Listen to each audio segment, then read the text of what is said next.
নমস্কার বন্ধুরা। তো একদম ছোট বাচ্চাদের ক্ষেত্রে যারা প্রথম লেখা শিখেছে, প্র্যাকটিস করছে বা নার্সারি এলকেজিতে পড়ে, এরকম বাচ্চাদের ক্ষেত্রে এই ধরনের কোশ্চেনগুলো দেওয়া হয় 5, 10, 5। এখানে 5 আছে, পয় চন্দ্রবিন্দু আকাচ্য 5, দ তালিবস্য দশ, পয় চন্দ্রবিন্দু আকাচ্য 5। কোনো একটা জায়গা হয়তো সংখ্যা দিয়ে এইখানটা হয়তো দিল না, তখন এইখানটা কি করতে হবে, বানানে লিখতে হয়।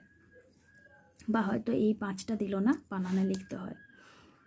আর অথবা এমনও থাকে পুরো এই বানানটা দেওয়া থাকে, এই বানানটাকে দেওয়া থাকে, তো এইভাবে দেওয়া থাকে, হয়তো সংখ্যায় লিখতে বলে। আবার সেকেন্ড হলো, আমি আরেকটা এক্সাম্পল দিয়েছি, যেমন 6, 10, 2, 6, 10, 2, 62।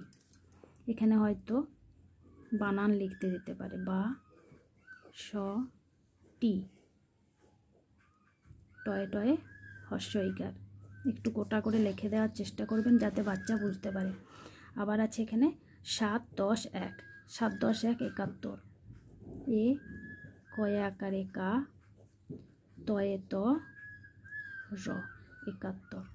যদি ভিডিওটি ভালো লাগে অবশ্যই একটি লাইক করবেন।